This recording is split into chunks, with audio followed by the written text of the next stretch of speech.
You can do this just because you want your life to have more direction and more focus, or because you want to feel stronger physically, or because you want to calm your mind, or because you want to feel more motivated to achieve your goals and you need something to help you focus.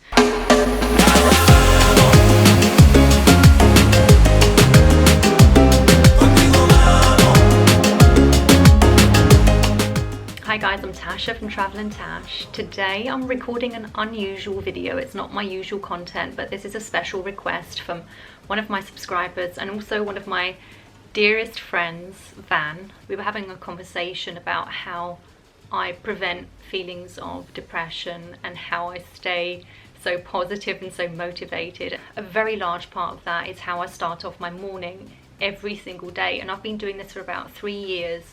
It's something that I took away from Elrod back in 2017 when I was going through a particularly tough time. My brain and my thoughts were making my body sick. It was such an intense situation that it kind of pushed me over a tipping point where I felt like I had to do something to change my life, to change the results that I was getting, and to change me so that I can feel like I'm making progress in my life, because I began to realize that I was attracting so much negativity. It's also a time for me where I'm not focused on giving to other people and helping others and attending to other people's needs and other people's emergencies or responding to work. This is just me time doing something exclusively for helping me feel good. It's hugely built my self-esteem. It's made me a more compassionate and loving person. I feel more open and I feel more teachable. It helps me refocus on my goals and constantly remember, this is what I'm striving for, this is what I'm striving for.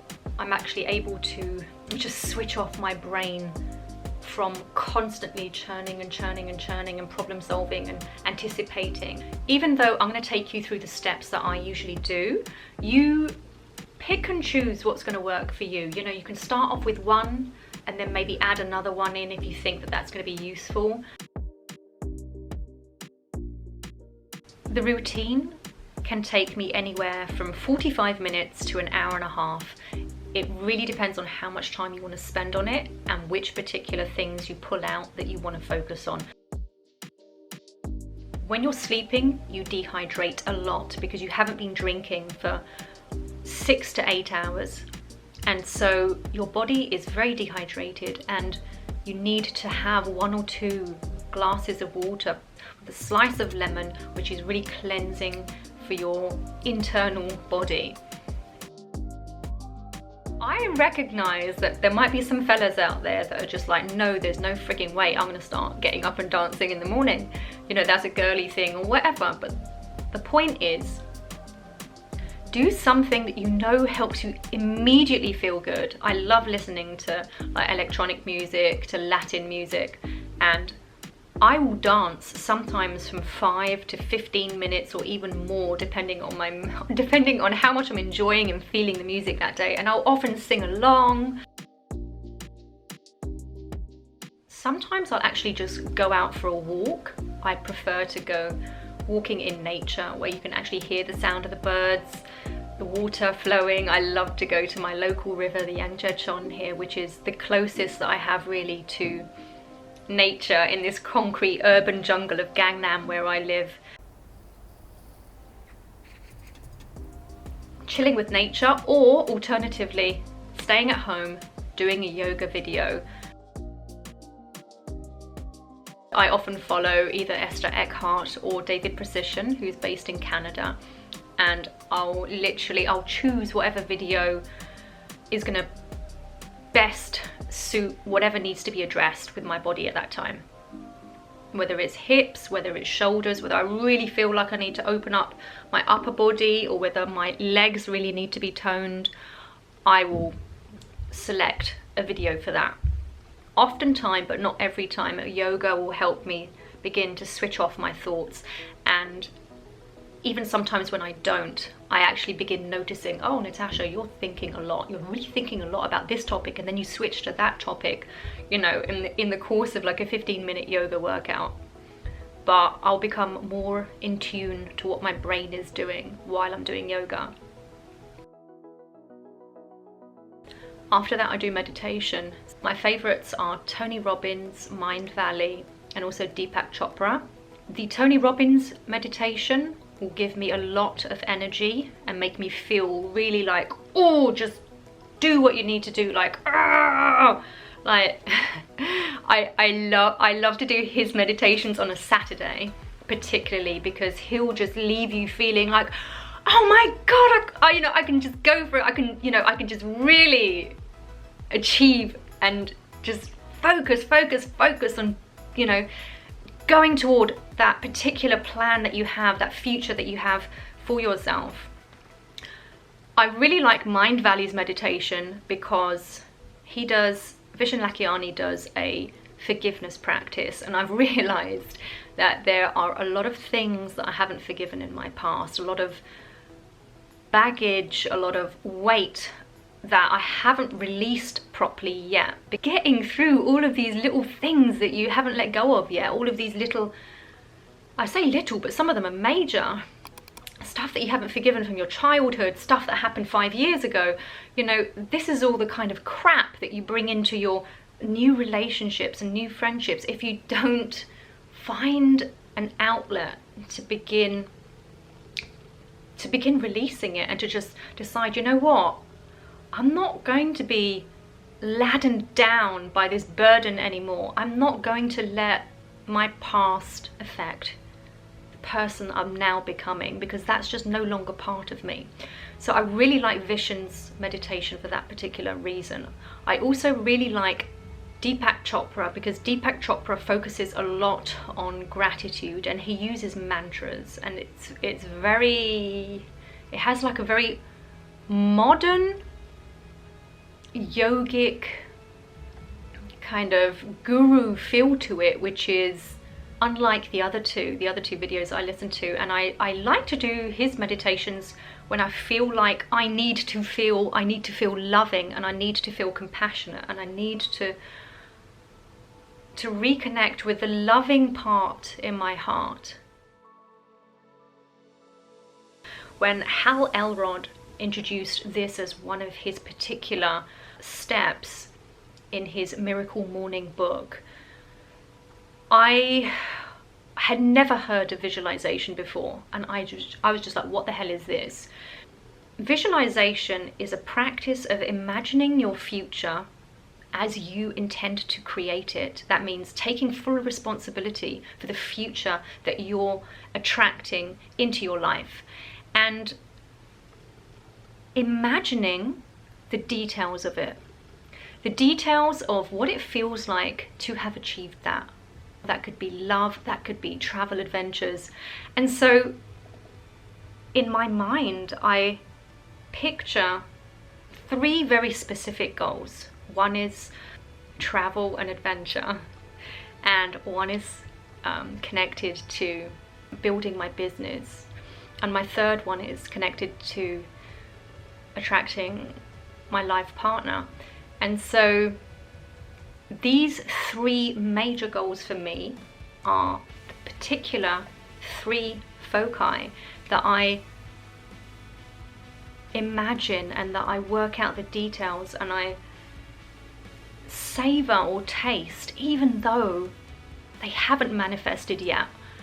I'm attracting them to me, and I can taste and I can feel myself in Italy, and I can feel myself in India filming, and I can feel myself achieving financial freedom where I can record and work online and know that financially I don't have to worry anymore.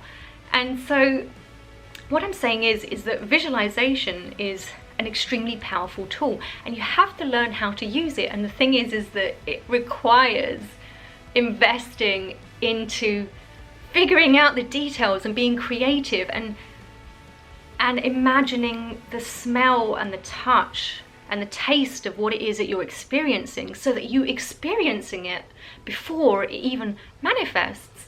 It's an incredible concept, but if you look at some of the most successful people in the world, they always talk about visualization, about visualizing their future before it actually happens. So this is a step that I include in my morning routine, or at least before bed. Mantras is a little like a hypnosis. That's right, I actually said hypnosis. It's using affirmations to reconstruct your identity. That means to accept that you're an amazing person, and that you deserve to be loved, and that you deserve to feel happy, and that you deserve to be successful, not just in your intimate life or your family life, but in your financial life too. I am abundance. I am strong. I am courageous. All of these things are a form of reprogramming your mind to construct a new you, a new identity. Something that completely disengages from a disempowering past that you may have had so far.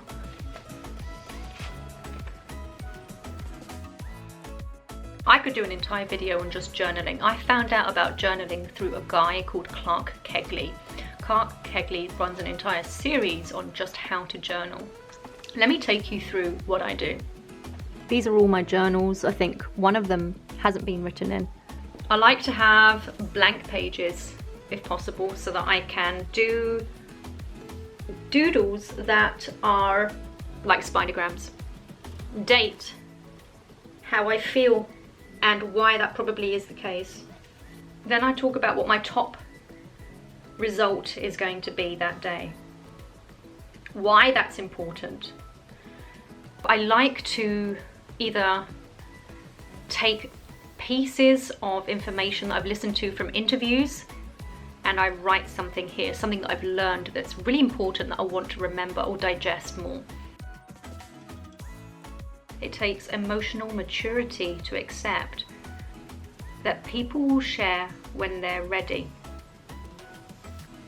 So for me, that was just a very interesting point, because I began to realize that I wasn't emotionally mature for a very long time. And but let's not get into that. Okay, and then what I'll do is I'll journal about what I'm grateful for. So here I've done about half a page of things that I'm grateful for. Like I wrote, today I'm grateful for the beautiful calm walk I enjoyed this morning, that I caught my mind criticizing, and I changed my thoughts.